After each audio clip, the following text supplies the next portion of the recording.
ఇక రోజు రోజుకు బిజీగా మారిపోతున్న జీవితంలో నిద్ర మనిషిని మరింత ఉత్తేజితుల్ని చేస్తూ ఉత్సాహవంతుడిగా మారుస్తుందని డాక్టర్ వివి రమణ ప్రసాద్ అన్నారు. మిర్చి సెంచరీ మెటల్ సహకారంతో ఆంధ్రప్రదేశ్ తెలంగాణ ప్రేక్షకుల కోసం ఒక ప్రత్యేక ప్రచారాన్ని రూపొందించారు. ప్రయోజకరమైన నిద్ర చిట్కాలు, నిద్రపోయే ముందు జరిగే సరదా సంభాషణలు, నిద్రవేళ కథలతో రేడియో ప్రసారం ద్వారా ప్రజలను చేరుకోగలిగారు. ఈ ప్రచారం నిద్రకు సంబంధించిన విషయాలను తెలుసుకోవడానికి, నిద్రకు ప్రాధాన్యత ఇవ్వడానికి, ప్రజలను ప్రోత్సహించడానికి సహాయపడే కారకాలను తెలుసుకోవడానికి ఉపయోగపడుతుందని వారు తెలిపారు. శ్రోతలకు మంచి నిద్ర వలన కలిగే ఉపయోగాలు, నిద్రలేమి వలన తలెత్తే ప్రమాదాలు, నిద్రా సమస్యను అధిగమించడానికి కావాల్సిన చిట్కాలను తెలిపారు. ఫుడ్ ఎంత ఇంపార్టెంట్, స్లీప్ కూడా అంత ఇంపార్టెంట్ అండి. చాలా మంది దీన్ని గమనించరు, మిస్ చేస్తూ ఉంటారు. కొద్దిసేపు పడుకుంటే చాలు అనుకుంటూ ఉంటారు.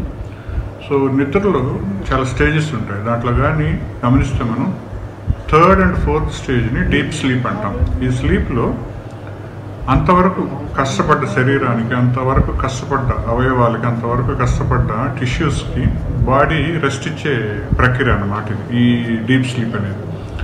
ఆ టైంలో కానీ గమనిస్తే మార్నింగ్ నుంచి శరీరం పడ్డ కష్టానికి, ఏదైనా స్ట్రెస్ కానీ యాంగ్జైటీ కానీ ఉన్నప్పుడు ఆ శరీరంలో వచ్చే మార్పులకు, వీటికి అన్నిటికీ శరీరంలోని అవయవాల్లో వచ్చిన మార్పుల్ని, మెమరీని కన్సాలిడేట్ చేస్తూ నిద్రలో ఆర్గాన్స్లో ఉన్న సెల్స్ రీగ్రో అవ్వడానికి, అలానే హీలింగ్ ప్రాసెస్ జరగడానికి ఈ డీప్ స్లీప్ చాలా ముఖ్యమైనది. మనం కానీ గమనిస్తే 1/3 ఆఫ్ అవర్ లైఫ్ టైం మనం నిద్రలోనే గడుపుతాం అనమాట. అంత ఇంపార్టెంట్. 7 to 8 hours స్లీప్ అనేది తప్పనిసరి. కొంతమంది 4-5 hours నిద్ర సరిపోతుంది, చాలా యాక్టివ్గా ఉన్నామని అనుకుంటారు. కానీ 1 or 2 days ఎప్పుడైతే మనం సరిగ్గా నిద్రపోలేదో, డిస్టర్బ్డ్ స్లీప్ ఉందో గమనిస్తే నెక్స్ట్ డే మనం చేసే యాక్టివిటీస్ అన్నిటిలోనూ కొద్దిగా డిస్టర్బెన్స్ కనిపిస్తూ ఉంటుంది, కోపం చిరాకు ఎక్కువగా కనిపిస్తూ ఉంటాయి, పని మీద కాన్సన్ట్రేషన్ సరిగ్గా చేయలేకపోతాం. సో ఇవన్నీ ఏంటంటే స్లీప్ డిప్రైవేషన్ వల్ల, సరిగ్గా నిద్రపోని దానివల్ల వచ్చే ఇబ్బందులు. నిద్ర చాలా ఎసెన్షియల్ అండి.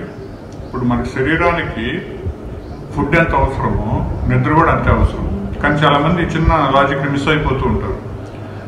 మనమే కానీ అబ్జర్వ్ చేస్తుంటే 1 or 2 days సరిగ్గా నిద్రపోకపోతే నెక్స్ట్ డే ఎంత ఇరిటేటింగ్గా ఉంటుందో, ఎంత చిరాగ్గా ఉంటుందో. బాడీకి ఫుడ్ ఎంత ఇంపార్టెంటో స్లీప్ కూడా అంత ఇంపార్టెంట్ అండి. చాలామంది దీన్ని గమనించరు, మిస్ చేస్తూ ఉంటారు. కొద్దిసేపు పడుకుంటే చాలు అనుకుంటూ ఉంటారు. సో నిద్రలో చాలా స్టేజెస్ ఉంటాయి. దాంట్లో కానీ గమనిస్తే మనం 3rd and 4th స్టేజ్ని deep sleep అంటాం. ఈ స్లీప్లో అంతవరకు కష్టపడ్డ శరీరానికి, అంతవరకు కష్టపడ్డ అవయవాలకి, అంతవరకు కష్టపడ్డ టిష్యూస్కి బాడీ రెస్ట్ ఇచ్చే ప్రక్రియ అన్నమాట ఈ డీప్ స్లీప్ అనేది. ఆ టైంలో కానీ గమనిస్తే మార్నింగ్ నుంచి శరీరం పడ్డ కష్టం